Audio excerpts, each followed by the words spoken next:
Good afternoon. I am Sock Marionette on Bargain Counter Argument Channel, and I am a middle-aged lady in a tiara with a little bit of hair, little bun there. And this is a bonus live stream. If you are Canadian and you're taking a break from Thanksgiving festivities with friends, family, or with yourself, hi, welcome, happy Harvest Festival. If you're in Northern New England and you're doing some kind of early Thanksgiving, happy Harvest Festival to you as well. Happy Monday to everyone else. Columbus Day, Indigenous Peoples Day. I'm happy to see you here. And I already have, and Kristin's here. Kristin, give me the thumbs up if you're ready for me to add you. Okay. Kristin's here as co-host. Abby Jean is here. Ana says, I am here, but I have stream pulled up on TV, so I might not respond the fastest. Gotcha. Well, if I'm going to be on TV. That's a good thing that you always have your tiara. I know. Abby Jean's waving hi. Hi, Kristin. How you doing? Hello. I'm doing all right. It's the Bonus Monday live stream. It's bonus because I have a free account with StreamYard, which means that I have, Lisa Mug Scraps says, hi, everyone. Finally caught a live stream. Nice to see you here. How's it going? I said, hey, Lisa. Ooh. Anyway, because I do the free account on, my hair looks lopsided or something. Because I have a free account on live stream. Wendy Scheider or Schneider. I don't have my reading glasses. Where are they? There they are. Wendy Scheider says, hi, ladies. Hi, Wendy. Nice to see you. Lisa the Lost Coffee Mug is here. Hey. So we have various Lisas who are mug related. Anyway, so this is a bonus because I have the free account with StreamYard, which gives me 20 hours of streaming a month. Mm-hmm. And my cycle resets on the 14th, which is tomorrow, and I still have some hours left over. So cool. And Ana's waving to everyone. She's waving to the people. I think that's what she's doing. I gotta get my glasses again. Yes. She's either waving or proposing marriage. Either way, I'm in. It's me, Gwen. Hi, Gwen. Nice to see you. Nice to see you. I don't know if Wyoming is going to be here, barkety, but I do have some stuffies. Yeah. So if Wyoming shows up. She got her box over the weekend, I think. So she was excited about that. She got her Harlequin box that I sent. Nice. Well, it was funny because when I went, I was like, this is a good sturdy box. It can go back across the country. No problem. And so when I pulled off the label that had my address on it so I could put yours on, I saw that you had written in I think it was in one of the little diamonds, you had written sock so that you'd know who to send it to. Yeah. Which I thought was fun. Now, I know you had a couple of comments or questions about the stuff I sent you. And I was glad I watched your video because, well, I was always glad to watch your videos, but I was glad I watched it because I was like, I don't really remember what I threw into that box. I told you the two that I were dupes, that were books that I haven't read, but I do own, that were potential buddy reads. And I was like, well, two of them I knew about. And I was like, did I also throw in a Sandra Hill time travel deal? I think I did because I had a dupe of that and I thought you might get a kick out of it. This is the viral. The very viral. I've heard it as viral and virile, but not viral. Virile, I've heard it both ways. Yeah, because viral is like a sickness, right? Or an internet meme that just goes hog wild. True. I'm hep to the lingo. I'm down with the kids. You know what's up. No, the one I know who's who and what's what. Okay, Buzz Books. This is they're an outfit that like packages together promotional stuff for books. Okay. And they do books in general. They do romances. I think they do thrillers as well. I saw the 2025 one. A couple of them were on NetGalley, and what they do is they put in like upcoming books, excerpts, cover art, and so on. Oh, okay. So those are you have some nice cover art that you could put up on your wall or you do use it for a collage or whatever. What happened is one of the libraries in my area, there's a comment. I keep pushing them.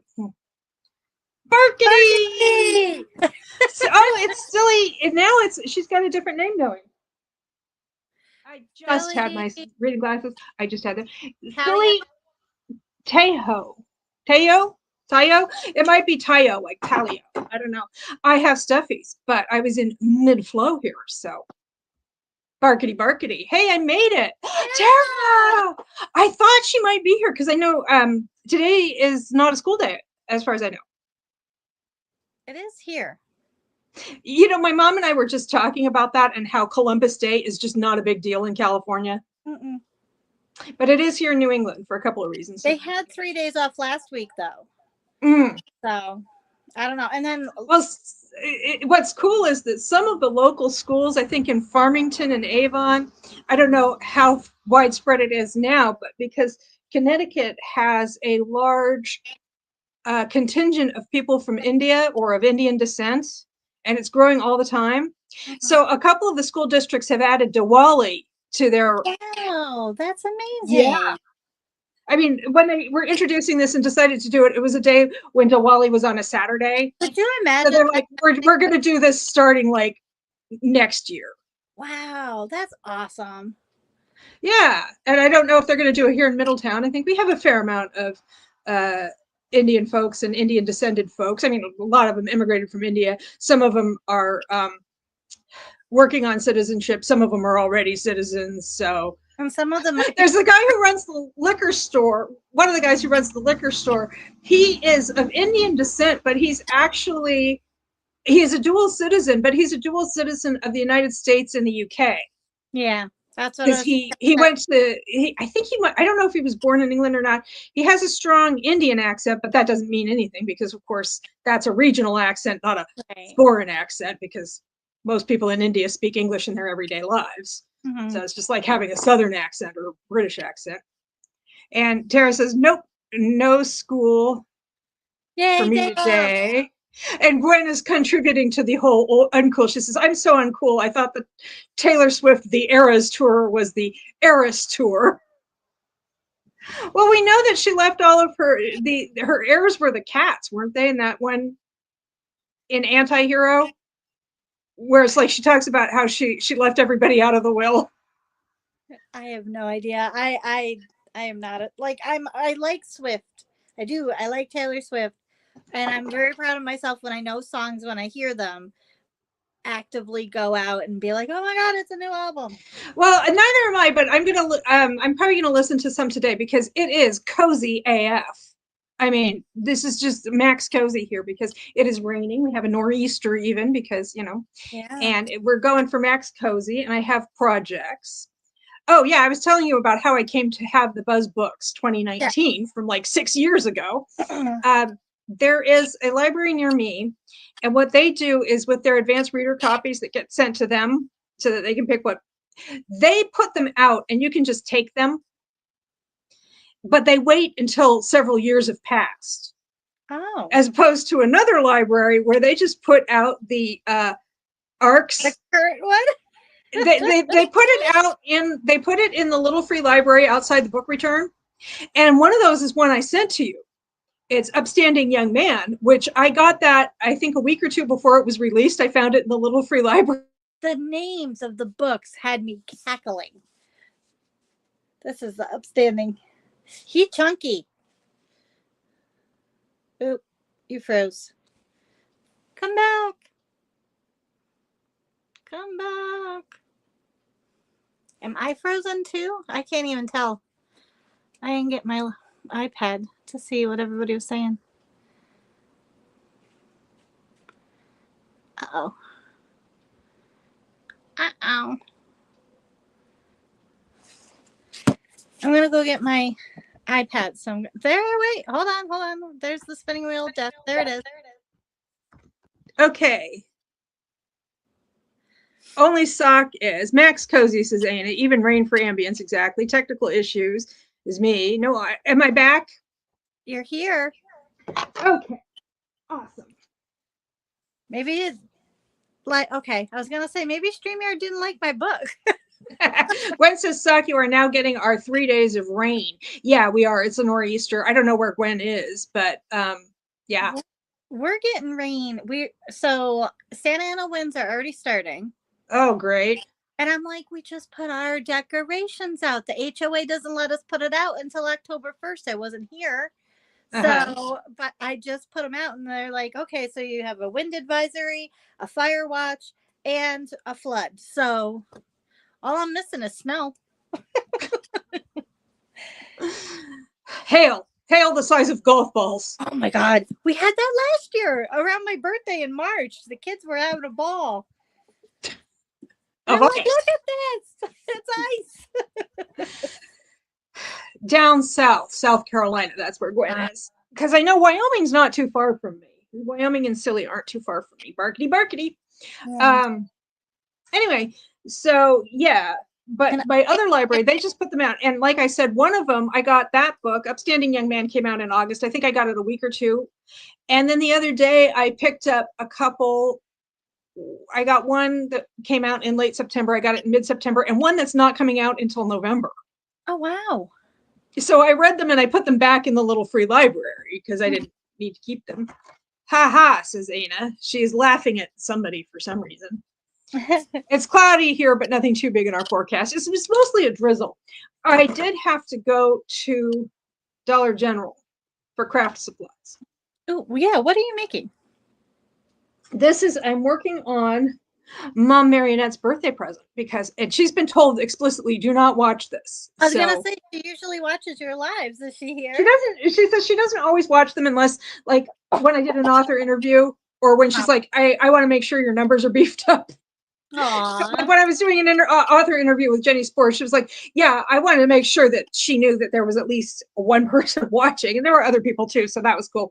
And sometimes she'll watch them back, like when I'm out running around. And if she like has housework to do or something, she'll watch them back. I'm like, this is your one chance to not hear me talking, and you blew it. You just blew it. Anyway, so she's been explicitly warned, and she says sometimes she'll just dip in to see if we're doing a sprint or if I seem to be wrapping up because she's like curious about, like, is it dinner time? Yeah. Oh, speaking of timing, and I will remind people of this each time we come back from a sprint, if we ever get to sprints. Today is the reading sprints and live stream that Stormy and Sarah usually do, and it's on Stormy's channel, Storm Reads. Starting at 7 p.m. Eastern. So if you want to if pre-gamers welcome, I hope, so. Yeah. Okay, what I did was. The weather? Huh? Is Sarah still feeling under the weather? I'm not sure. I don't know. Usually she co-hosts or she's on screen. Usually Beach Bum Bookworm Tiffany is as well, but she was explaining that she has family visiting. Oh. And Lisa says, thanks for saying which channel. Yes, they did sprints last night, and I came in kind of late. Oh, I got more fall wardrobe stuff. Just a couple of pairs of shoes and a cardigan, which I will show. I forgot to bring them in. Anyway. We're getting everything today. Yes, it's just like a full, well, I'm not going to be reading a book because I'm going to be working on projects, and I want to save that book for Wednesday because, I'll use it. Ana says, I'll use it as an opportunity to pull myself away from the fan fiction black hole and actually read something from my TBR. Nice. I have been doing the fan fiction black hole. It's true. Anyway, so, yeah, because I was in that sprint last night, which I think was on Tiffany's channel, and they were just like, yes, the sprints tonight are on Storm Reads. Okay. So, and I was like, if anybody wants to pregame, ha ha ha. Oh, speaking of, somebody in the sprints, Ambi Crafts Reads, I think. Hang on, let me get the channel name right.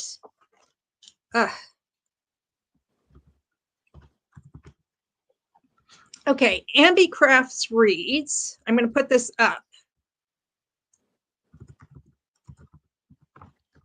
If you go to her channel, she just put the video up this morning. She is organizing a stocking stuffer exchange. That's fun. Crafts, books, Yeah. Crafters welcome because that's kind of like her deal. But she's like, if you just want to buy stuff, And there's a $20 limit. You don't have to spend $20, but you can't spend more than $20, not including shipping. It's for the lower 48 only. She says, although if people from Alaska and Hawaii are interested, she'll try to match them with each other so that people don't have to pay extra postage. Yeah. So yeah, she's got a video up about that. So I have signed up. So if you sign up, maybe you'll get matched with me. That'd be fun. I wonder if you know what? Next time I talk to Terry, maybe I'll message her to find out whether or not we're going to do Secret Santa this year. Mm-hmm. We did last year. It was fun. Yeah. I got a bunch of tiaras. Out it in January. I got so many tiaras out of that. Oh, that is fun, says Lisa, the Lost Coffee Mug. It is. Okay, this is what I did. Friday, I went over to Ridgefield, Connecticut, which is just over the state line from Salem, New York. So I don't know if that's Dutchess or Putnam County, but it's over there by New York. Mm-hmm. Beautiful day, beautiful leaves. I was glad I went because we're getting this rain and it doesn't seem to be denuding the trees too much. But anyway, it was a lovely drive. And then I got over there and absolutely lost my dang mind. And I picked up some books that I thought might be interesting for Mom Marionette. Did you pick her up more Abby Jimenez? Because she likes them. No, I did not. But I actually did get an Emily Henry book because she liked those. But it's large print and she doesn't like large print. So it's a funny story. Anyway, this. Goodness, look at that. These are books she may or may not enjoy, and I am going to do them as blind date with a book. I love that.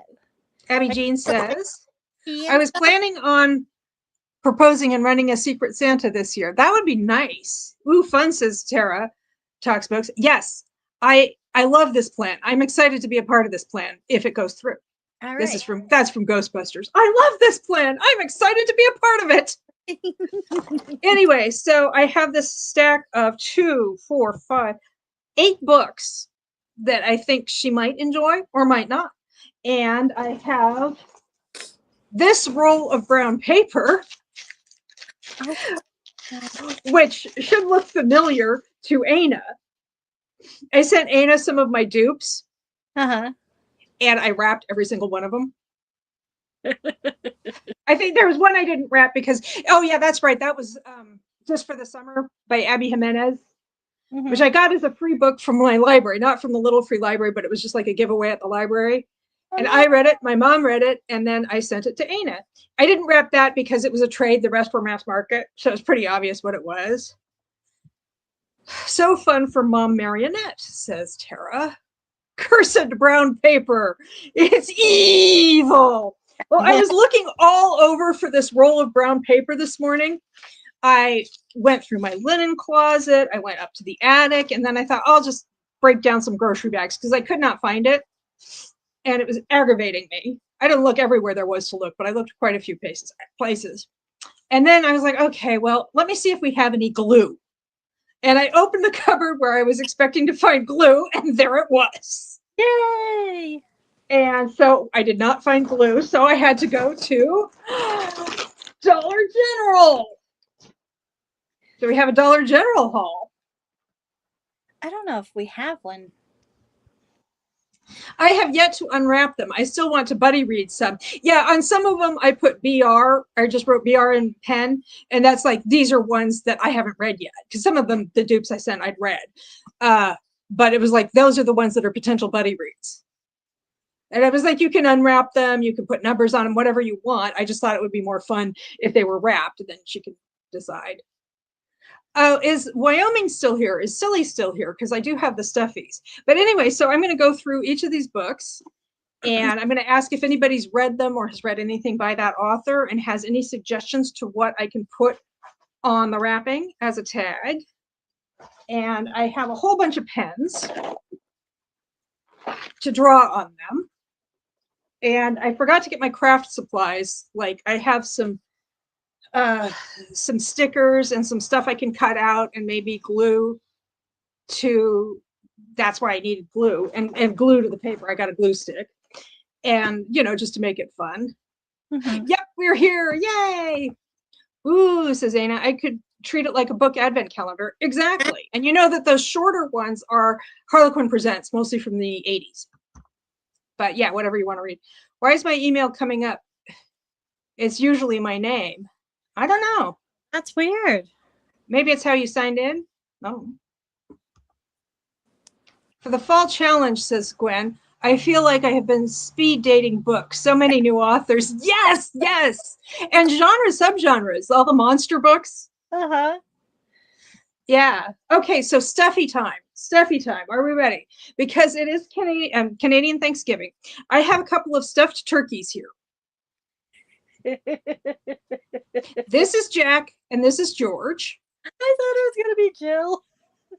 No, Jack and George. Okay. And they get very nervous this time of year.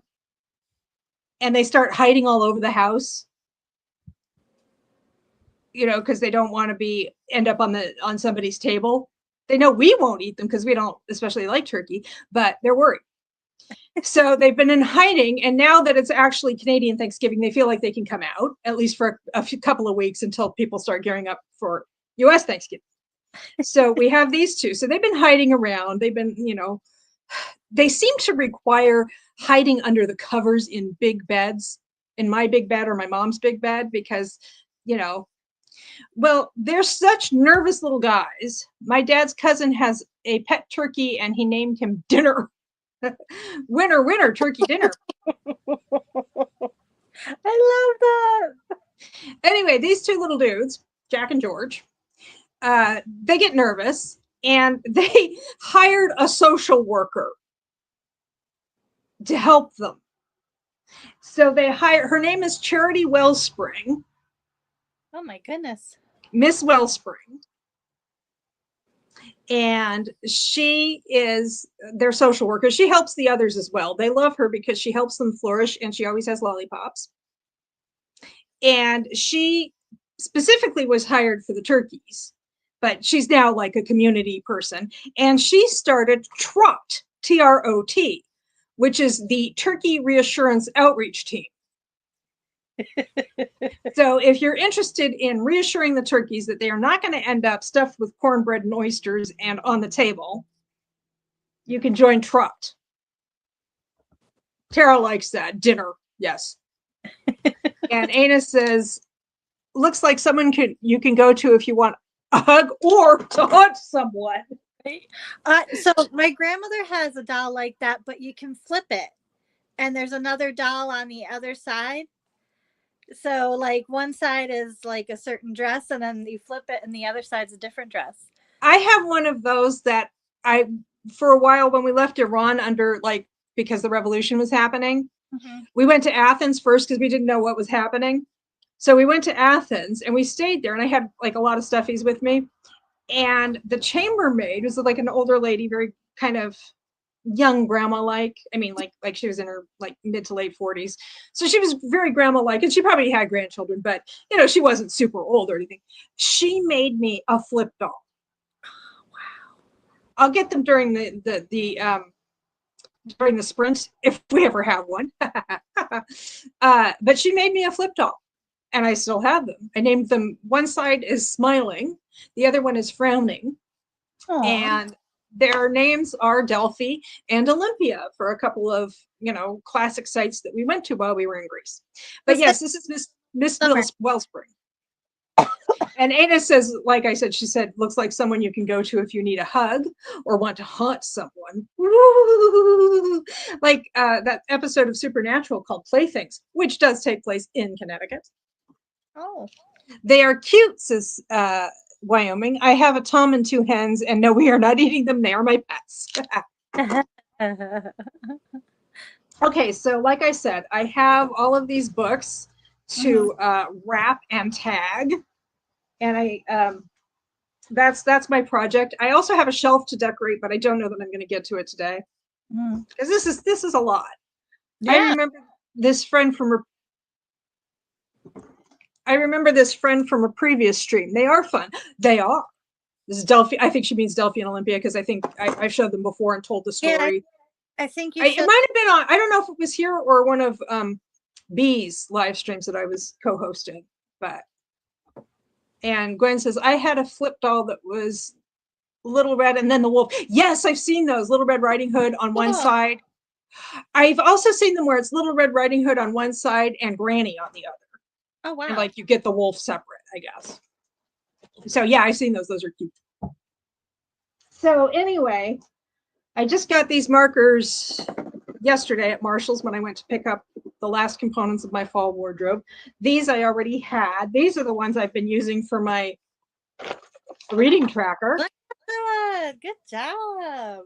This started on the 2nd of October. Each square represents an hour. And the different colors are, I think I've gone over this one before, but dark orange is online reading. That's fan fiction and journalism, long form journalism, essays, stuff like that. Mm-hmm. Light is arcs. I just finished one Saturday, which was A Barista's Guide to Love and Larceny, which is fun. a YA cozy fantasy heist that it's labeled as YA, it's marketed as YA, but it's really more new adult. I really enjoyed it, would recommend. It's not coming out until January though. Anna says, I still have my American Girl doll from when I was a little girl. Her eyes have turned from blue to bright pink. She scares my older brother. Hey, Stormy's here. Stormy. I was just plugging earlier. I was plugging that you're hosting the live stream with Sprints tonight at 7 p.m. on Storm Reads. So yeah, so she's pre-gaming. Anyway, so and let's see. So that's arcs. The one lone gray square is Kindle Unlimited, which last month it was like wall-to-wall Kindle Unlimited because of the fall reading challenge that Terry organized, because I was like reading all these monster books and monster novellas and short things. Purple is library books, and black is books that I own. I was trying to go for a more Halloween kind of palette. Like it. I didn't realize there was going to be quite so much purple. Rude. I don't know if you could hear that, but it was like a oil truck going past. Making so much noise. So anyway, so that's what I'm doing. I was going to vacuum during my 10 minutes of yuck, but I have all this stuff spread out over the floor. I was going to say, we probably should wait until after you're done crafting. Well, that was the other thing. I was like, should I do it before or after I craft? And then I like have everything spread out. So it's like, no. So here's a quick preview of the books. The Lowland by Jhumpa Lahiri. This is a special one, has a special story to it, which I will tell after the sprint. The Crimson Petal and the White by Michelle Faber. Dissolution by C.J. Sansom. This is a historical mystery. Oh, wow.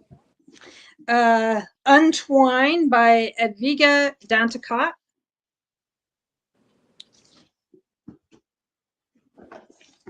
The Rose Arbor by Rhys Bowen. That's a nice. Huh? That's a nice cover. Yeah, I like it. Starring Adele Astaire by Eliza Knight. The Woman Back from Moscow by Ha Jin. That's a shocker. Actually, so is Crimson Petal and the White. And Love After Love by Ingrid Prasad. Nice. So I don't know if anybody's read anything by any of these authors or any of these specific books. So we will have fun, I think. I will read the summaries and then we'll try to decide how they should be best tagged. So I'm going to spend the 10 minutes testing out my markers on my paper. This paper is very thin, so I'm probably going to double wrap. But I'm going to test out the markers and see how they work. And if I can use the fine, these are dual end, if I can use the finer end to write, or if I need to just use like a regular pen behind the scenes. So what are you going to do? Are you going to do 10 minutes of yuck, or are you just going to start reading? Or are you going to do something else entirely? I'm probably going to get caught up on my Advent book. And then during one of the sprints, I'd like to make my bed and clean my space a little bit. That's what the 10 minutes of yuck is for, if you want to do it that way. True. Um, Maybe that's what I'll do. so what is your Advent book? So it's called The 31st Trick or Treater. I don't remember the name of the author, but he promoted it on TikTok and it was brand new this year. And basically, the prologue is it's Halloween night, and then all of these trick or treaters go missing, and then a year later they start reappearing. Oh, And cool. there's like a paranormal aspect, and there's also like a mystery thriller detective aspect to it too. So it's kind of like, is it paranormal or is it just a crappy person doing Oh, yeah, yeah. stuff? So, but Okay. I need something to happen because like it's just every chapter has been a circle. Like we start getting somewhere and then the timing where the children are brought back, that we have to get back to where they're coming back from. So hmm it's a race to find out if it's this family that you're following's kid or not. Is this a YA, middle grade, or adult? Adult. Okay. We have some comments to catch up on. Abby Jean says, how fun. Did you say you were doing a blind date with a book? Yes. What I'm going to do is I'm going to wrap each book and then I'm going to put I'll put like some tags, like, historical fiction, Victorian London or something like that Yeah. on the outside. Uh, Maybe probably also give the copyright date. I know Abby Jean would appreciate that. So, and maybe decorate it with some stickers or some cutouts or something like that for fun. Mm-hmm.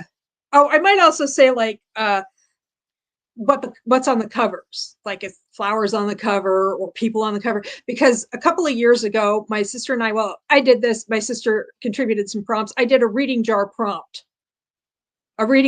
jar for my mom. So Uh-huh. there's like some of the prompts on there are like from a certain year or taking place in a certain Oh wow. environment, or elements of what's on the cover, two people on the cover, flowers on the cover, something like that. So I'll probably say something about the cover as well on these. And so yeah, so I'm going to wrap them in brown paper and I'm going to write that stuff on there. And like I said, maybe put in some stickers or some cutouts. I have a glue stick and I have a brand new pair of scissors somewhere in here. Oh, I also picked up a book at Dollar General rather. It's called Network by Chandler Baker. Nice. It's like a Me Too thriller kind of a deal. Like you have this guy who's like the CEO of some company and he's kind of crappy to women. And they're like, maybe you don't have to do that. Hmm. And huh?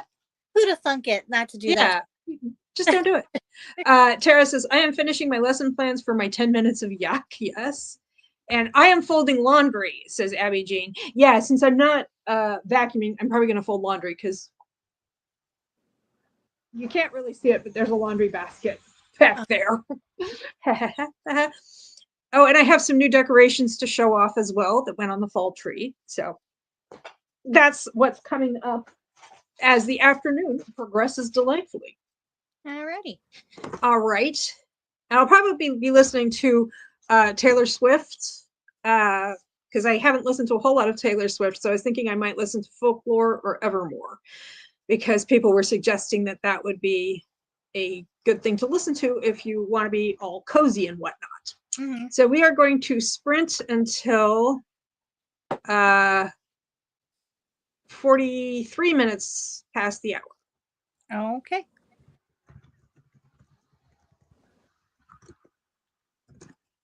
And I will see you then.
Okay. And we're back. It's been 10 minutes. And I got my laundry folded and put away. All right, I'm here, but I'm still making my bed. Okay. I figured you'd my butt in your face, so I'm gonna keep the camera off. Okay, disembodied voice. I love both those albums, very cozy. I didn't actually start listening to them during the 10 minutes of Yuck because I just wanted to get all that stuff taken care of. And Lisa agrees, perfect cozy albums. Yeah, I think you were recommending those particular albums to me last time I was talking about doing something cozy.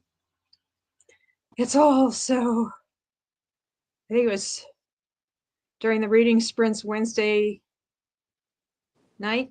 I don't know. Okay, so something else I got from Dollar Tree. Well, I'll wait for Kristin to be. No, I can see you. Oh, you can see me.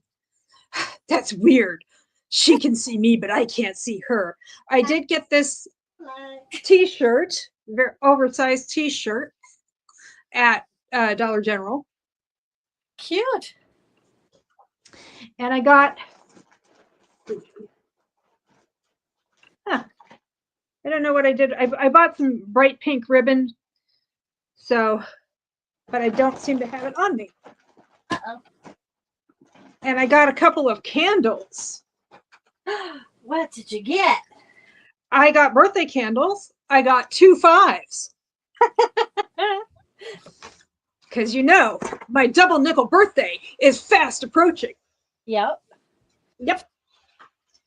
And I got a fresh pair of scissors and some tape just in case.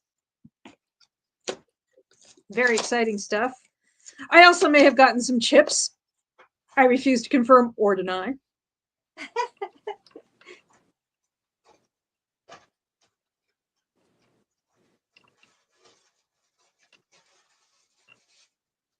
Okay. I have a piece of scrap brown paper so we can see how these markers look.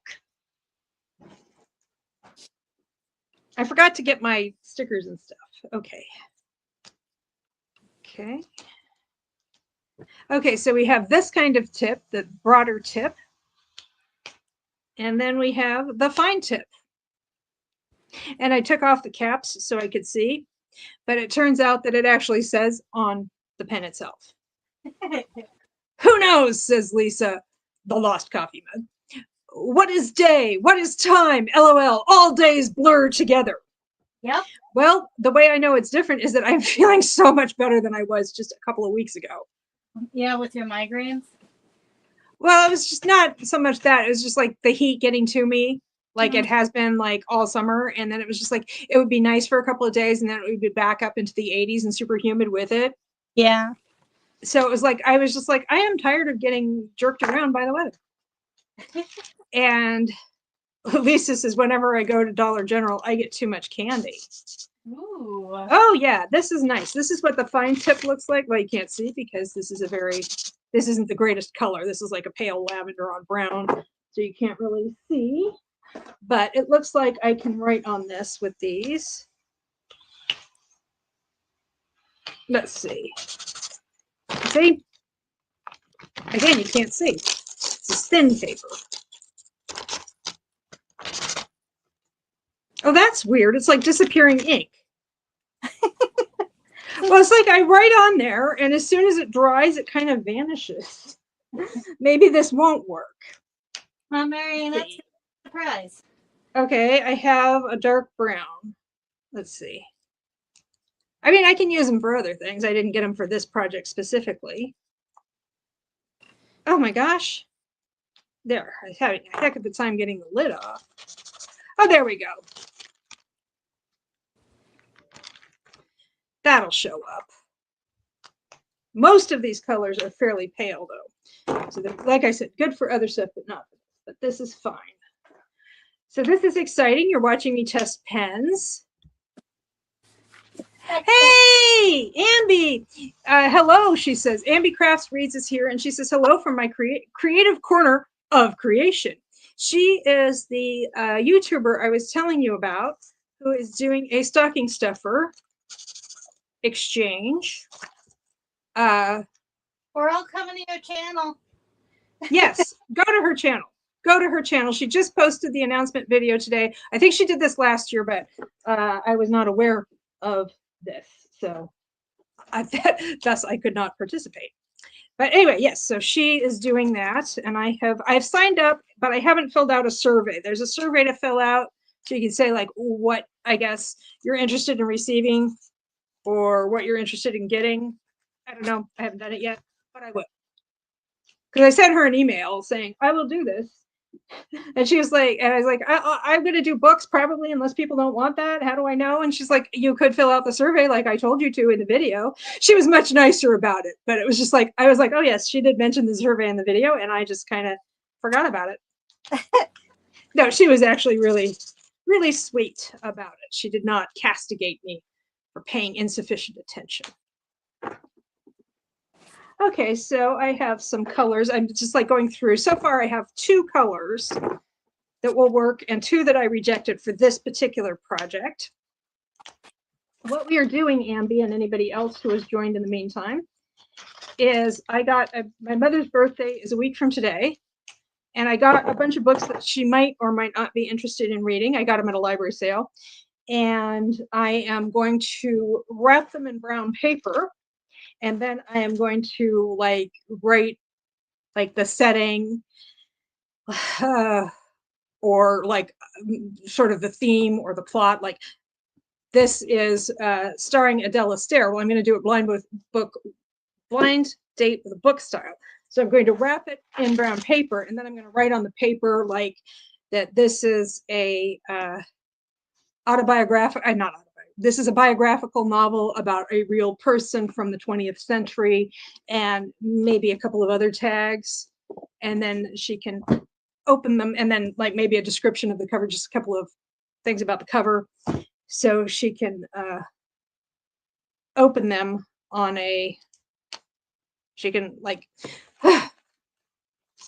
I'm probably over-explaining this. Everybody's like, we know how blind date with a book works. We've been to the library. We've been to the bookstore. Kristin, you still there? Kristin's either not there or... Okay, so right now what I'm doing is I'm just like scribbling on a scrap of the brown paper just to make sure which pens will show up, because some of these are very pale. So what is everybody planning to do? I know Tara was going to use the 10 minutes of yuck. We already did the 10 minutes of yuck, which is just like 10 minutes where you can just do something you don't really want to do for more than 10 minutes. Maybe it's fold laundry, maybe it's vacuum, maybe it's put away dishes, maybe it's make phone calls, whatever. And Tara was going to do lesson plans, and some people were just going to start reading. Some people are probably at work.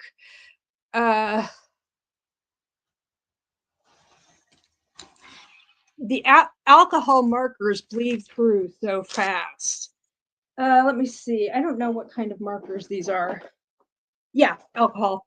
Well, it's just not even that they were bleeding through. It was that they were drying up, and then suddenly what looked fine was disappearing. Let's see. Kristin's back. Yeah. I'm up to 2, 4, 7 markers that'll work. Some I can tell just by looking at them that they're not. This one is not going to show up on this paper. I just know. But I have 7. That's plenty. Do you have white copy paper? Yeah. You could always take like a square of copy paper and glue it on. I would prefer to write directly onto the paper because I'm going to be doing some other gluing, but thank you for the idea. I mean, I have other things I can use these for. I didn't buy them specifically for this project. It was just like after I got them, I was like, oh, I could use them for that. So, but Noble did it. Huh? That's how Barnes and Noble did it. Oh, I see. So, cool. Suggestion if you want to use all of your markers. If not, you know. Okay. Lisa says, I have a meeting in 9 minutes. Boo to work. Boo indeed. Well, we'll probably still be here. We probably won't have even done. You could go into that meeting in 9 minutes and it could last an hour, and you come out and you're like, They didn't even have a Sprint yet. Ana says gel pens work okay. Yes, that was my backup. I have gel pens. In fact, this is the gel pen I used to write BR on some of your books so that you would know that they were potential buddy reads. So I did have that as a backup. I still do. Okay, so now that I have that established, oh, Gwen says, woohoo, another October birthday. Mine is on Friday. Happy birthday, Gwen. Happy birthday. Mom Marionette is going to be 86. Oh, wow. Well, I am her kid, and I am double nickel pretty soon. And I am the younger of her 2 daughters. So my sister is 7 years older than I am. So she's 62. Speaking of my sister, this book I saw at the library sale, and I wanted to get it for myself because I've read this book and I really liked it. And then I thought, well, maybe I can give it to my mom because I was kind of keeping an eye out for things she might like. Lisa Mugscrap says, I did 10 minutes tidy. I did a 10-minute tidy around the house, and I'm working on my JS box spreads for my music journal. Ooh, that's going to take a while. He wrote a lot of stuff. Tara says, my hubby is an October birthday too. His is the 30th. Mine is not October, but it's barely November. It's like literally November 1st. So anyway, what happened was, this was back in 2006. I was visiting a friend in Vancouver, the one in Canada, not the one in Washington. And she had to work, so I was like hanging around her apartment. And she had a new book, and I started reading it, and I enjoyed it. She hadn't read it yet, but I started reading it, and I enjoyed it. And then a couple of weeks after that, I was back that was when I lived in Connecticut, but I was on the West Coast, generally speaking. I went back to Sacramento to hang out with another friend. And during that time, my sister had her birthday. So I went ahead and got this book for her, even though she had not asked for it, because I thought she would enjoy it. And she read it pretty quickly. She got to it pretty quickly, and she liked it. And now I'm like, I can give it to Mom Marionette because I don't think she was a part of this. It has been adapted into like a mini series for British television starring Gillian Anderson, or is it Gillian Anderson? And it is called The Crimson Petal and the White by Michelle Faber. And it is copyright 2002. And it's a chunker. It's almost 900 pages. And it is Meat Sugar. Are you ready for the description? Sure. Okay. Oh, wait, there's another comment. Ambi says, I'm sitting outside Barnes & Noble eating lunch. Ooh, what you eating? What you eating? Get anything at Barnes & Noble? Yeah. Are you going to go in? Did you go in? Find anything good? We would like to know.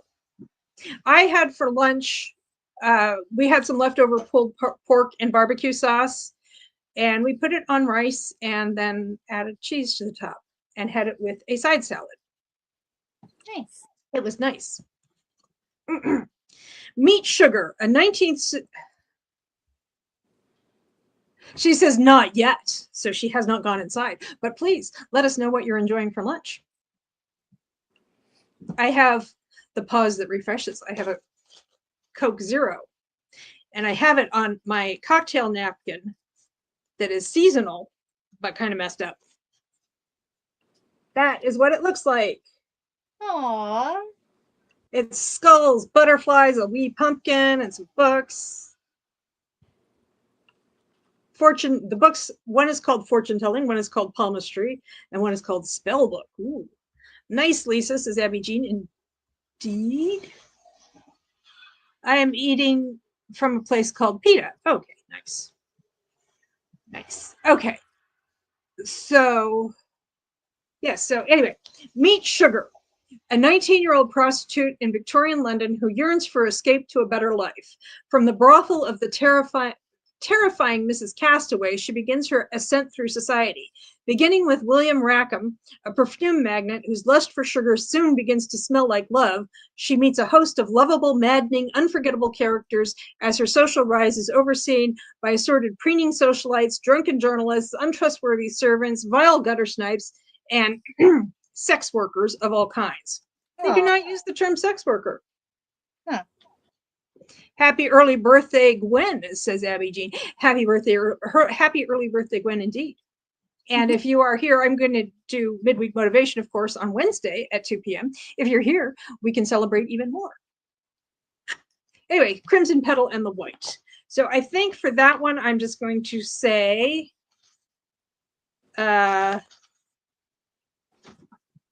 Victorian London, copyright 2002. And I'm not sure. It's kind of like a throwback to William Thackeray a little bit, like Vanity Fair.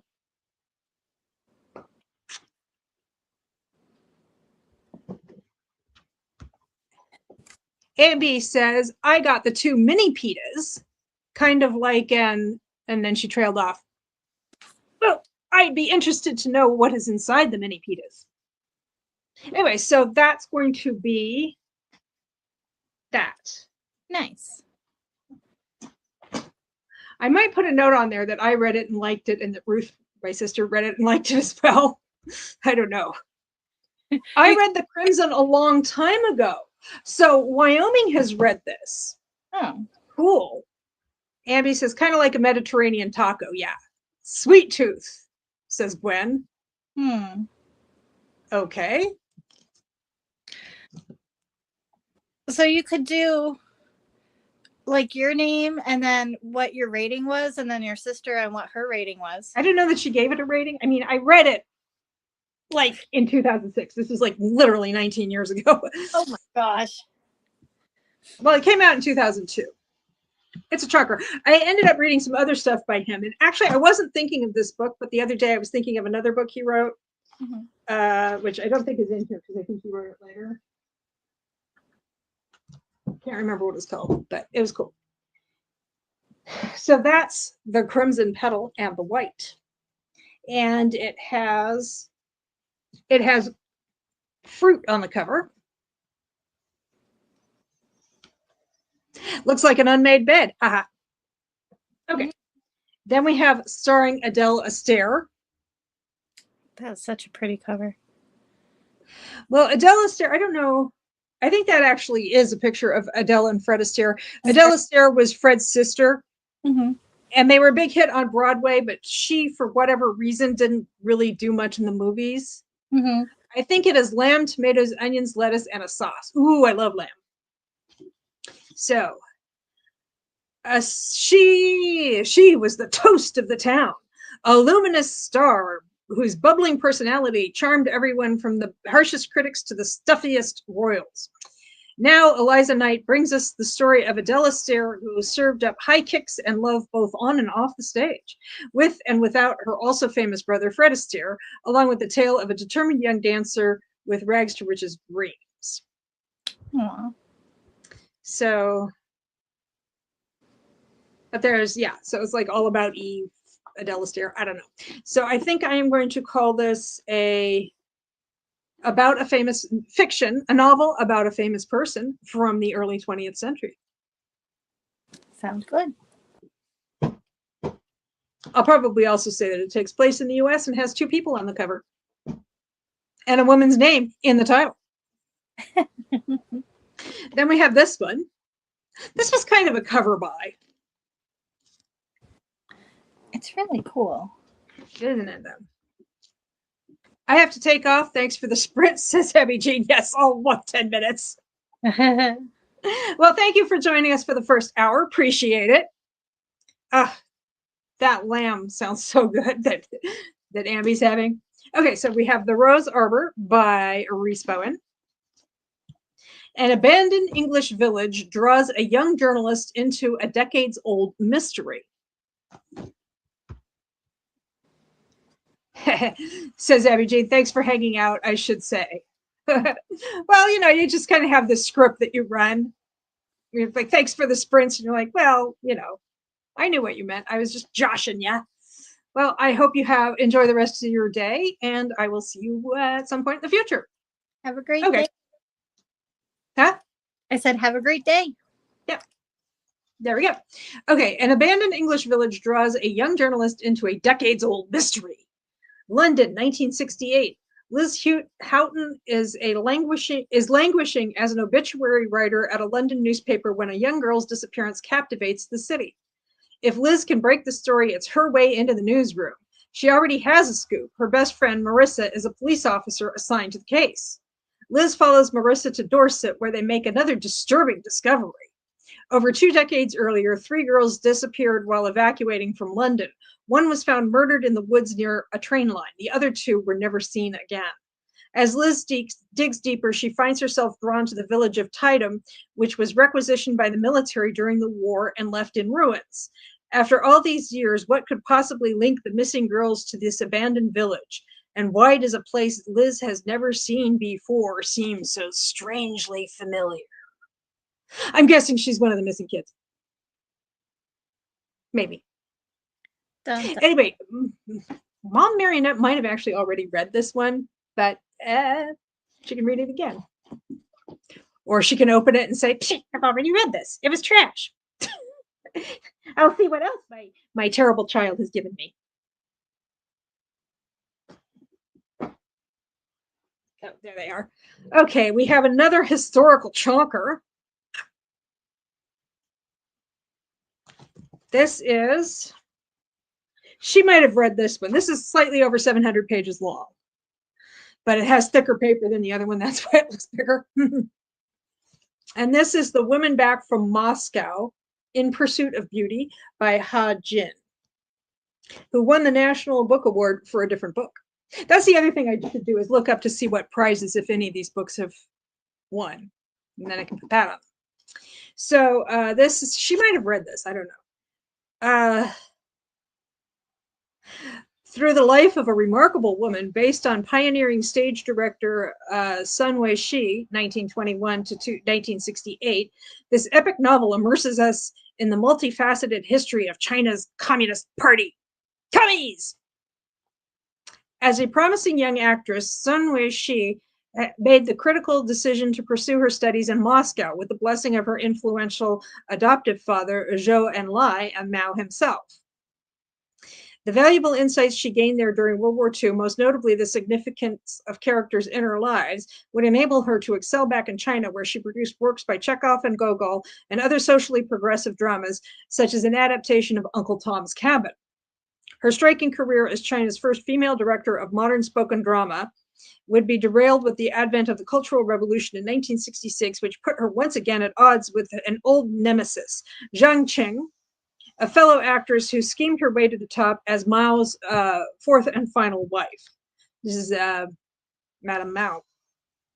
Through the decades-long rivalry between these two complex women and their differing approaches to the men in power who shape their lives, Ha Jin deftly explores the ideals of communism and the reality of the Chinese Communist Party. Not quite the same thing. Communism and the Communist Party. Like a difference between a jacket and a straitjacket. At the same time, the novel captivates us with Sun Wei-shi's personal struggles and triumphs as she navigates friendship, love, art, and politics amid the great events of the 20th century. Again, Mom Marionette might have actually read this. I know she's read other stuff by Ha Jin. So that's 4 of the 8 books. So this might be a good time to take a break. I had to mute because they were doing yard work outside my window. Rude. The yard will take care of itself. But okay. The way wants to look a certain way. Okay, so I'm going to do some research to see if any of these won any awards. Let's do a 30-minute sprint, and when we come back, I can show you the stuff I picked up at Marshall's yesterday that was attire related. Awesome. 2 pairs of shoes and 1 cardigan. Nice. And so half an hour from now should be about 38 minutes. Yes, 38 minutes past. So we're sprinting until 00:38. Let me put that up on the screen. There we go. See you in a half an hour.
Okay. It's time to come back. Or leave if you're Tara. Oh, Tara left us? Yes, she said she had to head out, but thanks for the chat and sprints. But we regained Elisa the Lost Coffee Mug. She's back from her meeting, which probably could have been an email, as the saying goes. Okay, well, I wrapped the first 4 books. All right. So, very cool. Historical Mystery, England, 20th Century, cover by, flowers on the cover, copyright 2024. This is The Rose Arbor by Rhys Bowen. That was the one about the girl who was killed and the other 2 who disappeared during World War II. Mm-hmm. And then in 1968, there's a journalist trying to figure it out. That book, by the way, when I was looking on Goodreads to see if it had won any awards or whatever, it's available on Kindle Unlimited. Nice. So we could have a multi-buddy read when Mom gets around to opening it. There you go. I'll be like, I'll read it on Kindle Unlimited, and I'll see if anybody else who has Kindle Unlimited wants to. Okay, what did I do with my reading glasses? Lisa says, this is the Lost Coffee Mug, Lisa, not Lisa Mugscrap, says that meeting is actually very useful information in less than 15 minutes, so I don't mind them. Oh, okay. So it's actually like a decent meeting. And they kept it moving along. Norman Schwarzkopf, Stormin' Norman, the Desert Storm, early 1990s general. He used to have briefings in his tent. They're in the middle of the desert. The weather's not great. It's hot. He made everybody stand up during the meeting. Because if everybody was standing up, then everybody would keep it moving, as opposed to getting all comfy in their chairs and just no, they had a strong incentive to just keep it moving along. Wow. He said that he just in general, he did that. He liked to do that because he said it kept everything brief.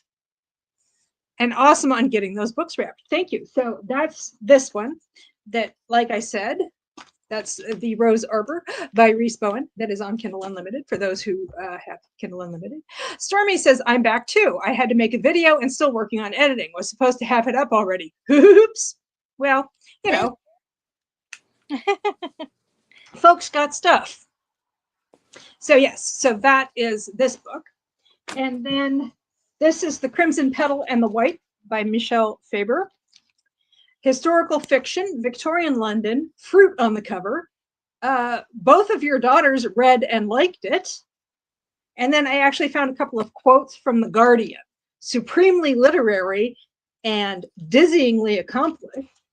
And copyright 2003. And then this one that's kind of hard to read on screen because it's not super dark. I might outline the letters with something darker. Biographical fiction. This is starring Adele Astaire. Biographical fiction, 20th century, country we've been to, 2 people on the cover, copyright 2023. We play this game when we're reading books, which is all the time, basically. It's, I am reading a book. It is set in a location, and then the other person has to ask questions to try to ascertain what the location is. And one of the questions we ask is it a country we've been to? Is it a country we've lived in? So, since this is largely set in the United States, it's set in a country we've been to, all right. Yeah, I guess so. And I did the same thing with The Woman Back from Moscow by Hajin. Historical fiction, a real person, 20th century, country we haven't been to, with an asterisk saying, and one we have. We haven't been to China, but we have been to Russia. Mm. Award-winning author, Penn Faulkner, although it wasn't for this book, person on the cover. And then since I was done with those first 4, that's half of them, I started cutting out this leaf so that I can trace around it because I'm kind of not super artistic. So I thought if I traced around the leaf, I could just put it on different covers with different colors. And I have this book of flowers that I got expressly to cut up. But I don't know how easy they are to cut up. Oh, wow. It's like, yeah. So, and then I have this book that is Paris illustrated. The problem is none of these books take place in Paris. I do have a book called The Paris Model, but I kind of got that for myself. So, okay. So that was the first group. And I got my stuff from the other room, my clothing that I picked up. I have this super cozy open front cardigan. Open front meaning no buttons. Because I never button them anyway. Mm-hmm. It looks a little weird and bulky because I have like still comfy. Huh? It looks comfy. It is, and it even has pockets. Nice. So it's a little warm to have that on top of a velour like robe nightgown type thing. Kind of warm. And I got a couple of pairs of shoes. I wanted a nice pair of just like semi-dressy flats that would go with brown clothes. Cute. And also, I wasn't intending to get this. These are from the shoe company Blowfish. They make low-top canvas shoes. Oh, I like those. And I have a similar pair in like olive drab. And I saw these, and the thing is, okay, it's just like, kind of a cream color, beige. Nope. It is embroidered flowers. I like them. And I was like, oh gosh, that is so pretty. Mm-hmm. But it's just on the outside, so I wasn't intending to get sneakers, but I liked them. And I know I like that I found those shoes comfortable because I have that. So that's what I got up to. So how's your book going? Has stuff started to happen, or is it just still the repetition? No, well, it's something is moving towards something. He finally got in contact with somebody that was having an event at the building that the kids are coming out of, and found out what happened. Like there was a discovery, and then they kind of hid it. So, but it hasn't described whether or not this thing is paranormal or not. And then his family got the stomach bug, so he couldn't really do much snooping after that. And I'm like, all right, well, let's see what happens tomorrow. Okay. I mean, there's slice of life, and then there's okay. I'm like, okay, be lifing on your end. But then I also started Baby Dragon Cafe. So. Well, we know Stormy was making a video and is working on the editing. Mm-hmm. So we know that's what she got up to. And Lisa got in and out of her meeting and got valuable information. And quickly, too. Anybody else want to report in?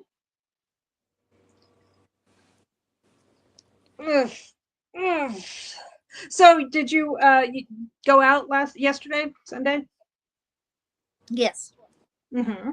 Yeah, little bro had a birthday party to go to at Billy B's. It's kind of like Chuck E. Cheese, and from my generation, there was a place called Discovery Zone. Really? We got to do that? You had a half hour. Let's see how close they get. Anyway, so he had a party there to go to. Mm-hmm. And usually for parties, like the kid gets them free and like one parent. So my dad went with him, and then I had pretty much most of the day to do whatever, but I had to go with them because little bro gets sick in the car. Oh, yeah. I'm there to distract and whatever. Your turn. I went to Marshall's. I went to CVS to pick up a different prescription. This was not traumatic. I was just picking it up. And I went to Stop and Shop where I got a pumpkin brioche loaf, which we had for breakfast. It was lovely. Well, we didn't eat all of it. We just sliced off.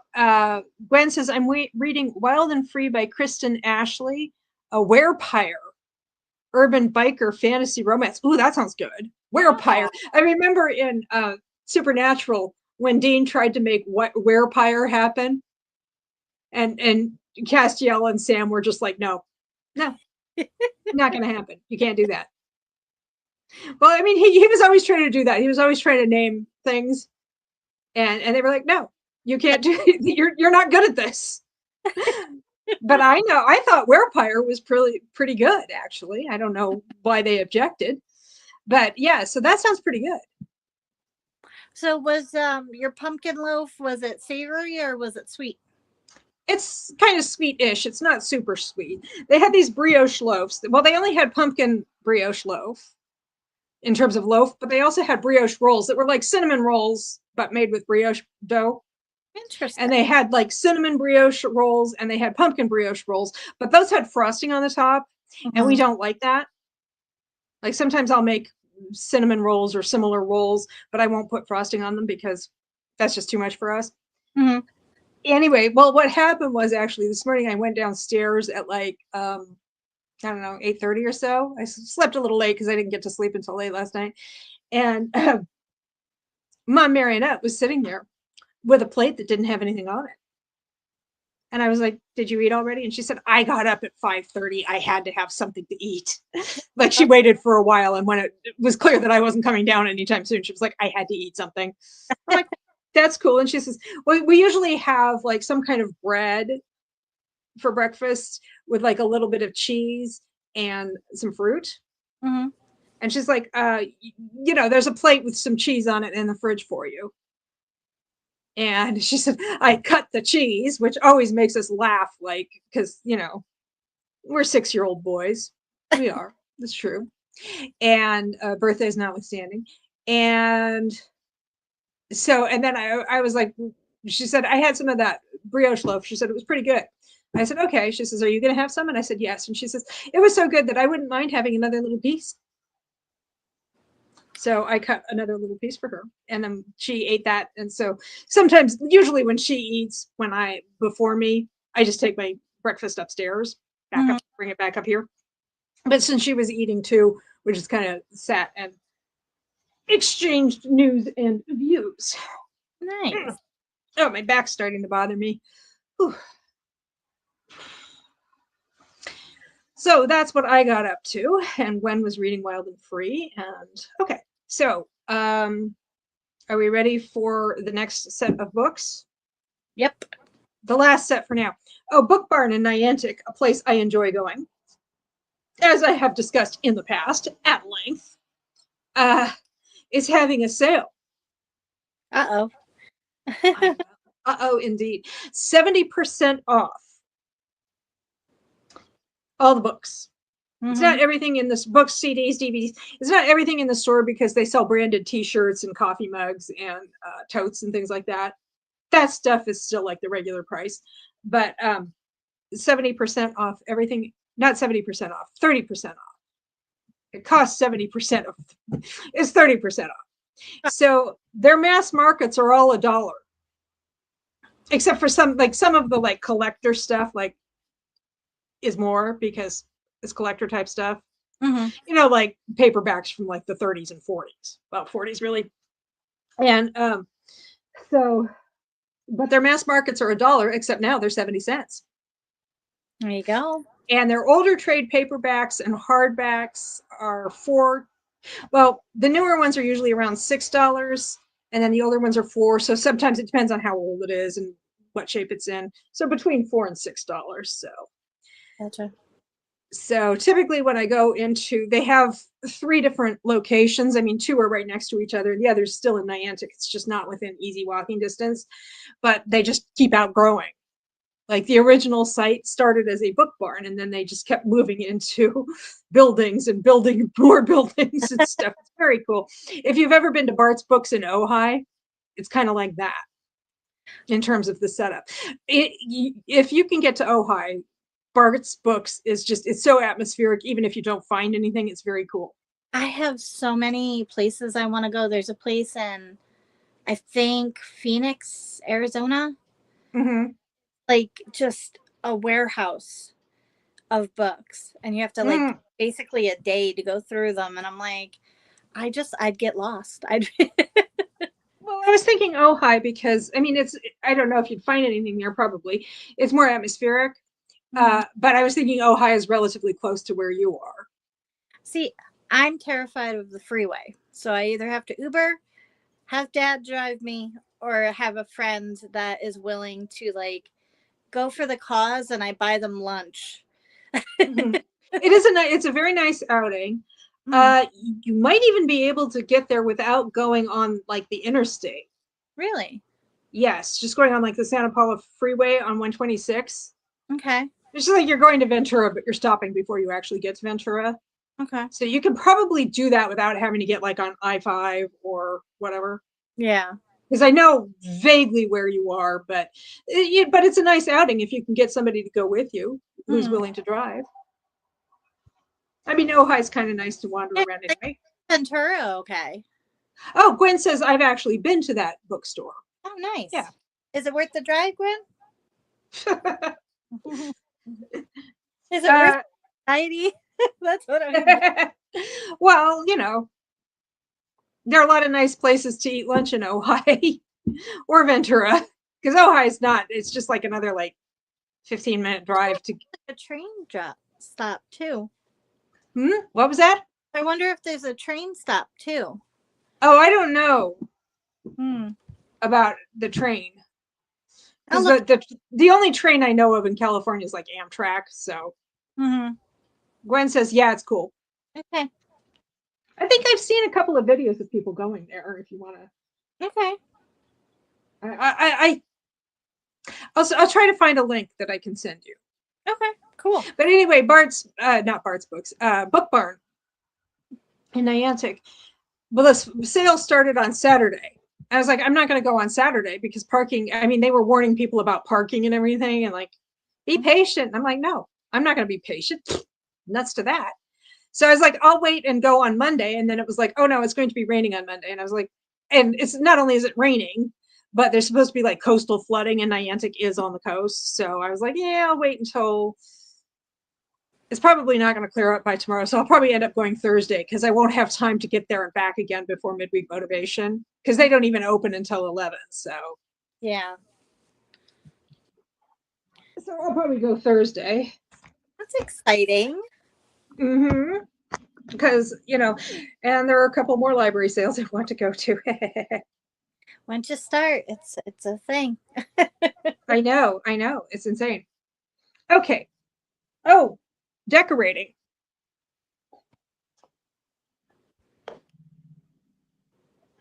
My lights turned off. I have these lights, these yellow and orange lights. I didn't buy quite enough, and I got them at Big Lots, which then went out of business. Yeah. So I got some lights for the bottom part of the tree, and they're set on a timer. And apparently, I turn them on. I mean, I have them, they're on batteries, but you can set them to go off in 6 hours. And apparently, I turned them on more than 6 hours ago. I think it was around 9:30. So I haven't turned them on, but yeah, I can't really reach them. So I'll do that during the sprints. Gwen says, if one is patient, all the good books will be gone. Exactly. Well, except that they always have good books there. So yeah, I didn't want to have to mess with parking on Saturday. Plus, Friday was a lot of driving because Mom Marionette and I drove up to Farmington. I mean, at least it was the Farmington in Connecticut and not the one in New Mexico or Maine, but still. We drove up to Farmington, and then I brought her back down here, slowed to the speed limit, kicked her out onto the lawn, and then drove off cackling to get over to Ridgefield. And then coming back from Ridgefield, I left the library at 5 o'clock on a Friday of a 3-day weekend during prime leaf peeping season. And I did have a lovely drive. It was beautiful, but it was a lot of traffic. But yeah, the peeping where there's the maroons and the yellows and is it that, or is it just orange and? I didn't really see a lot of maroon, but I saw a lot of different shades of orange and yellow and some brown. Not a whole lot of maroon because those weren't the trees. or at least we're not getting that. I think if there's going to be Maroon, it'll probably be a little later, but I'm not sure we will. Anyway, then I was on the Merritt Parkway and it was lovely, but it was slow and go, slow and go, slow and go. And finally it got to stop and slow on the Merritt Parkway. And it was no longer lovely because by then it was dark. So all I could see was a whole bunch of brake lights. So I was like nuts to this. I don't care if it takes me longer. I'm just going to go through New Haven and come back on I-91 because at least it will be moving. At least there will be progress. But yeah, it was, I didn't, like I said, I didn't even mind that it was going slowly because it was just beautiful. And then I couldn't see anything. And I was like, well, nuts to this. Yeah. Anyway, so are we ready for the next set of books? Go for it. All right. The Dissolution by C.J. Sansom.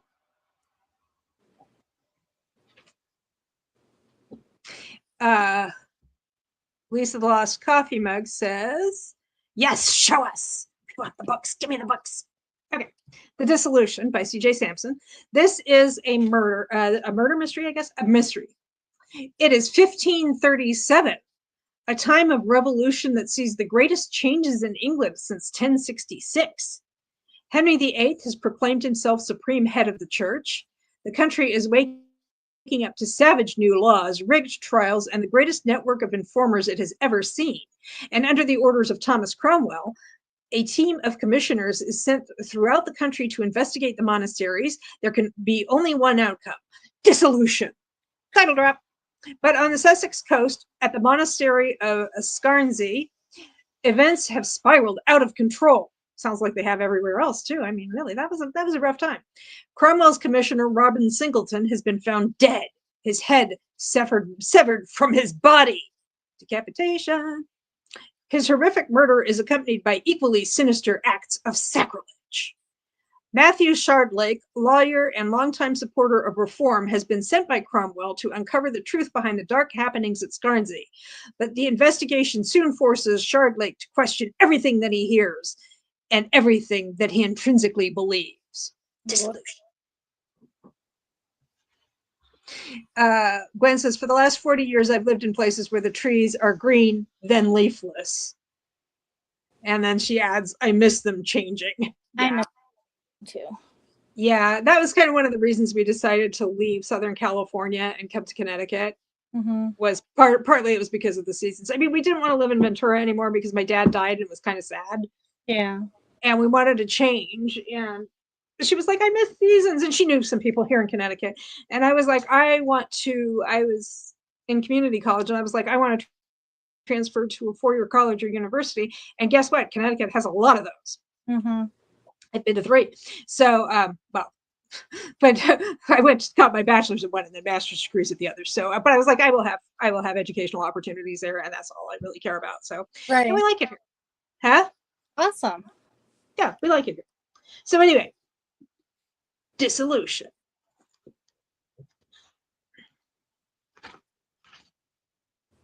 I think this is part of a series about this Shardlake guy. So hopefully you don't need to read all of the others because this was printed in the UK, actually. That's cool. I can tell because of the way they do quotation marks. Is it book 1? I don't think so. No. Let me take a quick look.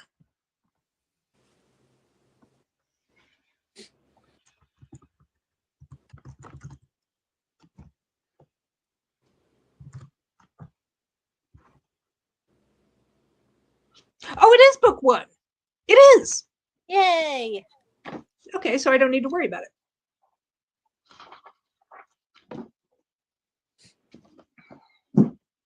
So that's that. And then we have The Lowland by Jhumpa Lahiri, winner of the Pulitzer Prize, but I don't think it was for this book. This book was a National Book Award finalist. And The Lowland is an engrossing family saga steeped in history, the story of 2 very different brothers bound by tragedy, a fiercely brilliant woman haunted by her past, a country torn apart by revolution, and a love that endures long past death. Moving from the 1960s to the present, from India to America and across generations, this dazzling novel is Jhumpa Lahiri at the height of her considerable powers. Wow. She might have actually read this. I think she's read other things by her. So, and then we have A Love After Love by Ingrid Persaud. This is another one that was published in the UK. It was the Costa Book Awards winner. No. Costa is a British coffee chain. Oh. Although it looks like they don't actually use quotation marks. It's one of those where they decide to do the dialogue a little differently. I don't know. Meet the Ramdan Chetan family, forged through loneliness, broken by secrets, saved by love. Irrepressible Betty Ramdan, her shy son Solo, and their marvelous lodger, Mr. Chetan, form an unconventional household. Happy in their differences, they build a home together. Home, the place keeping these three safe from an increasingly dangerous world until the night when a glass of rum, a heart-to-heart, and a terrible truth explodes the family unit, driving them apart. Brave and brilliant, steeped in affection, Love After Love offers hope to anyone who has loved and lost and has yet to find their way back. So, found family. All right. I don't think she read that. I don't know. And it was positively blurbed by The Guardian, Tracy Chevalier. She's the one who wrote Girl with the Pearl Earring. You're looking blank. Yeah. No, I don't know. Oh, okay. And Richard Osman, I know who wrote Thursday Murder Club. Yeah. I know she liked those. And then finally, the last one so far, before I go gallivanting off to Niantic, is Untwine by Edviga Dandekar. And I think she writes in English. Oh, she does, but I think this might be YA. Oh, well, it's Scholastic Press, but it's a hardcover. But the price doesn't scream YA to me. Okay. 16-year-old Giselle Boyer and her identical twin, Isabel, are as close as sisters can be. They are each other's strongest source of support, even as their family life seems to be unraveling and their parents are considering divorce. Then the Boyers have a tragic encounter that will shatter everyone's world forever. Giselle wakes up in a hospital room, injured and unable to speak or move. She doesn't know what's happened to her sister, to her family, to herself. Trapped in the prison of her own body, Giselle must revisit her past in order to understand how the people closest to her, her friends, her parents, and above all, Isabel, have shaped and defined her. Will she allow her love for her family and friends to lift? Boy, B-O-U-Y. B-U-O-Y. I always get that wrong. Okay. And lead her on the path to recovery, or will she remain lost in a painful spiral of longing and regret? Untwine is a spellbinding tale, lyrical and filled with love, mystery, humor, and heartbreak. Award-winning author Edviga Dandekar brings her extraordinary talent to this graceful and unflinching examination of bonds of friendship, romance, and family, the horrors of loss, and the strength we must discover in ourselves when all seems hopeless. That's a lot. Just sitting on the floor without any back support to lean on, that's a lot. It's starting to wear on me. I have a feeling we're going to move. Yes. This is from 2015, and it might actually be YA. It wasn't in the YA section because I had a separate section for YA, but you know, Untwine is, yeah, it's YA. YA. Do you think she'll still read it? Yeah, she reads YA sometimes. Sure. I really love this cover. Hmm. So that's the second 4 books. And it's 8 total, so that's the second and last half.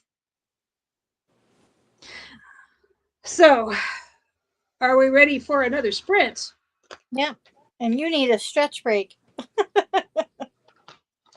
Yeah, I need to do something else.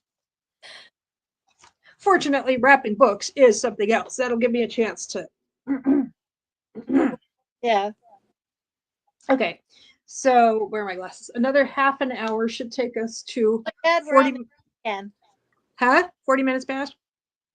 Yeah. I'm going to round up to 40 minutes past. Okay. And more evermore. I'm on, oops, I had to close it, but I was on Dorothea.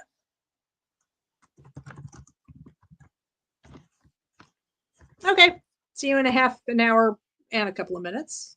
All right. See you then. Mm-hmm.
Okay.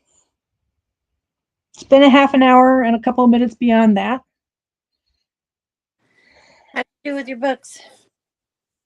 Well, I got them done. Yeah. And then I got up to start picking things up. That was super painful. Oh no. Well, I was sitting on the floor for like 2.5 hours and I was moving around a little bit. But wow. But now I'm like, I'm lying on the floor so I can show you my new decorations because I was not going to pull them off the tree. And let's see. Also,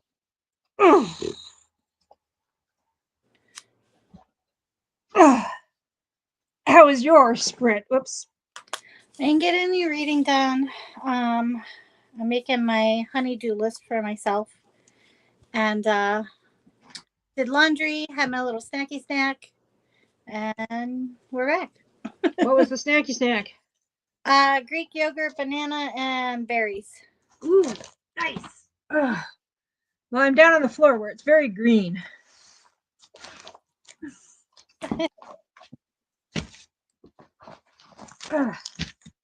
And here,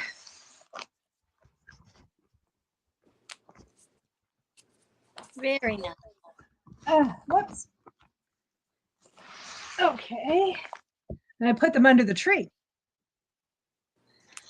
And Lisa the Lost Coffee Mug says, I got chips and dip and sat outside and talked to my sister for a bit, then came back to work. Nice. That sounds nice. Sounds very pleasant. And then she wants to know, what are your thoughts on the music? I very much liked it. In fact, the last song finished just about 2 minutes before I was coming back from sprints. I enjoyed it. Good call. Really liked it. This was Evermore.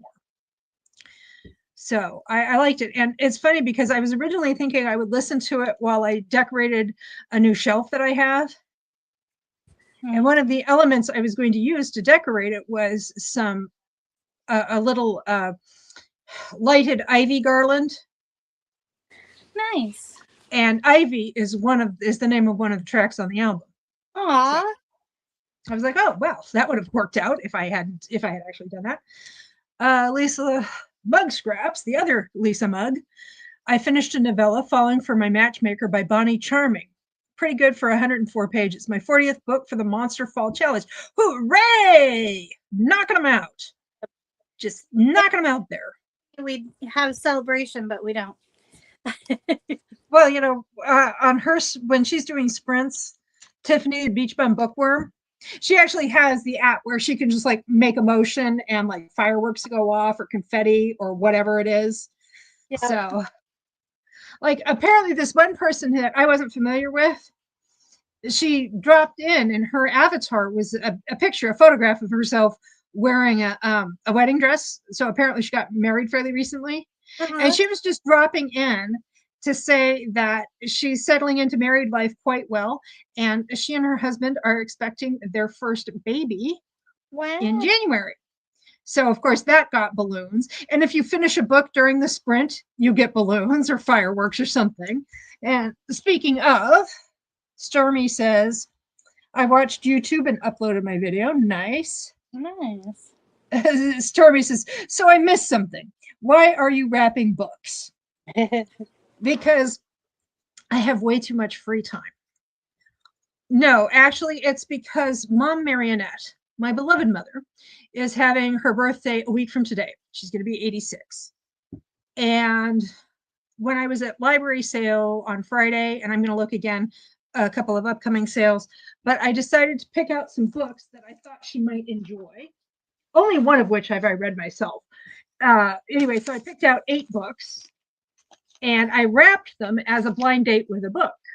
So the idea is when she wants to, she can pull a book out of this wrapped book, and it has some information about the book that I wrote on there. Like, this is contemporary fiction, debut author, country we've been to but not lived in, because we play this game where we try to guess, where I'll say I'm reading a book that's set in a location and she tries to guess like where it is taking place based on various questions, including like, have we ever been there? You know, that kind of thing. Found family. And then I also wrote copyright 2020. So I wrapped these so they have some information. I haven't decorated the wrapping any more than that because I'm kind of tired, but her birthday's not until a week from today, so that's fine. So that's why I'm wrapping them. I think it's one of those gifts that doesn't cost a lot of money because I got these books at book sales. I've got 7 trade paperbacks and 1 hardcover, and I think I spent $17 on them all together. So it doesn't cost a lot, but there is some effort and thought and curation put into it. So Stormy says, oh, okay, that is cool. Thank you. Thank you. Thank you. And now I'm down here so that I can show you, like I was saying before the sprint, the orange and yellow lights on my tree that I put on there for fall, I didn't have quite enough to reach all the way to the top and all the way to the bottom. So they went up to the top, but the lower branches were kind of bare. So I got some battery LED lights at Aldi, but they're themed.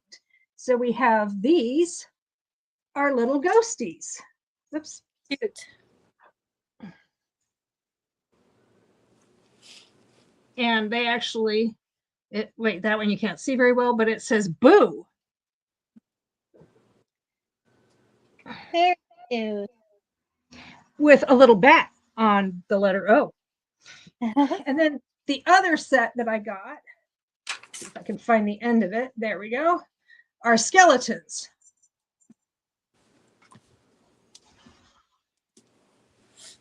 Let's see. You can't see what the skeletons look like because the lights are so bright, but I have one that I haven't put the battery in yet. Oh, I got 2 skeletons and 2 ghosts. I thought I got 1 ghost and 3 skeletons.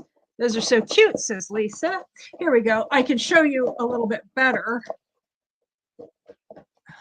And just so you know, I am paying attention. I'm paying attention to you on the big screen because my going and I'm like, phone.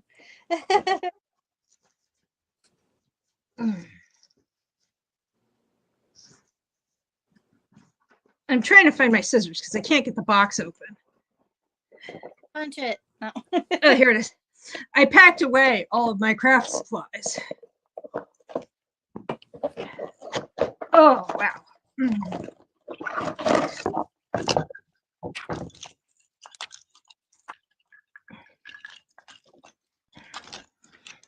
My goodness, the packaging. Stop packaging. They don't want you to steal it. Huh? They don't want you to steal it.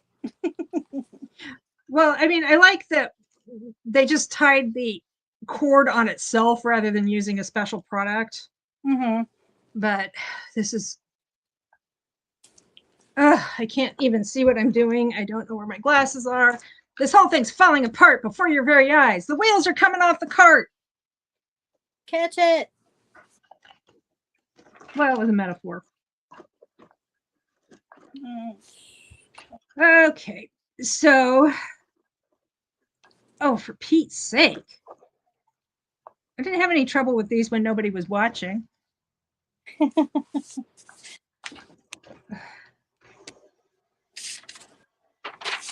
on earth did they do here?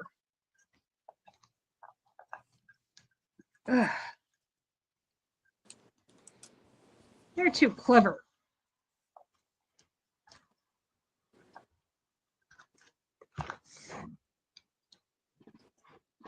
Well, you're figuring that out. Does anybody on here eat overnight oats? And to chia seed or not chia seed? And what's your favorite recipe? I tried overnight oats once, and they were absolutely vile. So I'm thinking I was either doing something wrong or I'm just not an overnight oats person. Okay. So. Because I don't really like oatmeal, but I know it's going to help me in the long run. And I'm like, it's one meal, I can do it. The idea of it just sitting overnight and then you mixing it up I don't know. It just I don't know. I mean, I don't mind oatmeal hot. So here's one thing I do with my hot oatmeal. It's kind of fun because, you know, I usually have like the flavored oatmeal, like brown sugar, or I like the apple and cinnamon, and I like the brown sugar. Mhm. Oh my goodness. I think I finally got this. I add peanut butter to it. Mhm. Give it a little extra protein. All right. Lisa sent some. Yes. Geez, I just want to be able to show you one of these freaking skeletons. They're like, you can't let. Oh, I saw those at my Aldi. They're so Yeah, cute. they had them a few weeks ago. And I tried showing the one that was already illuminated, but it was too bright. You couldn't really see that it was a skeleton.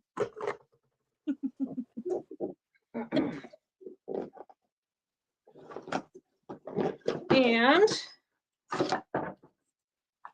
oh, okay, this isn't a problem at all. We have a little ghost with a little witch hat. Aww. Okay. Okay, Lost Coffee Mug Lisa says, there are a few recipes we have. Our favorite is called Chunky Monkey. It has peanut butter, banana, yogurt, and overnight oats. Yeah, that's... Okay. I'll try it.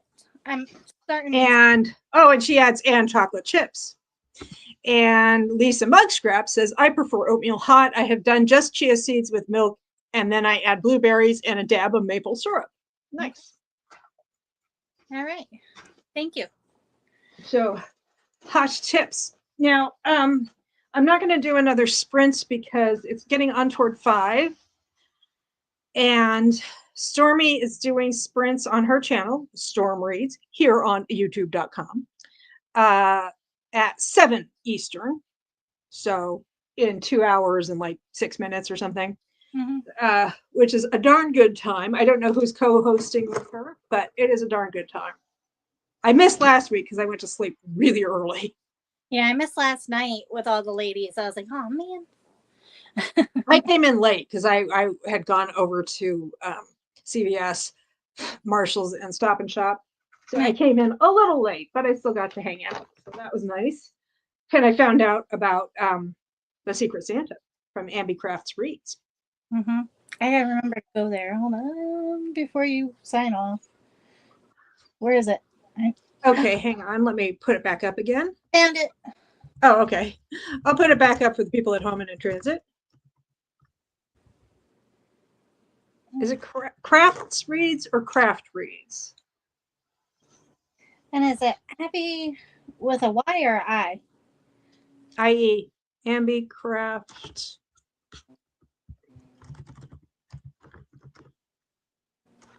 Crafts Reads.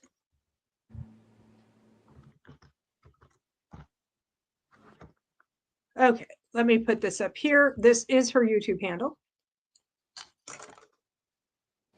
That's Craft with a K. Okay.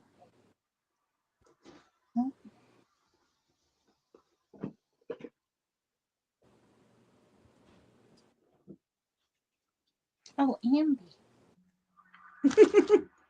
Good God. Anyway, she's got the explainer video.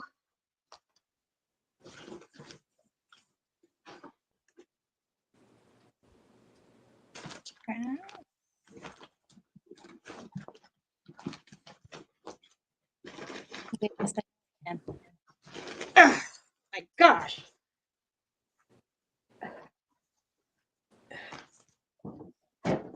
Search. Huh? Abby. Did you find it? No.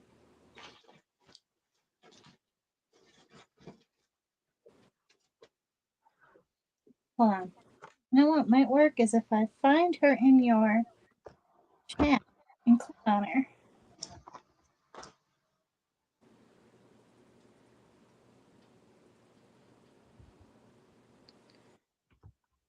I'll figure it out. Well, I'm going to add it to the description box. Okay. After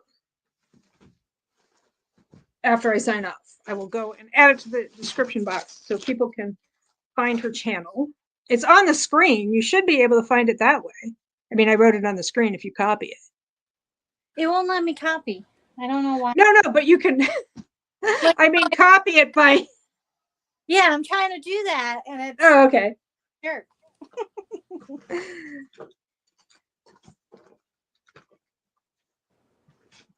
I'll figure it out. Okay, well, like I said, I'll put it in the description box. And thank you so much for co-hosting. I appreciate it. Man, we never. Oh, I found it. And also, what books do you want to buddy read? The Viking one, and what was the other one? Well, I haven't read the Guncle yet, but you have. Oh. And then the other one is the Virginia Henley book. I think it's called The Woman of Passion. Yes. Thanks for the sprints, says Lost Coffee Mug Lisa. You're welcome. Thank you for joining me. And if you're watching this back later, thank you for doing that. Appreciate it. Like, comment, share, subscribe, or don't. I am not the boss of you. And I hope you have a good night or day. I hope your back feels better. I'll see you in Stormy. Oh, it will. I just need to shake it out. Gotcha.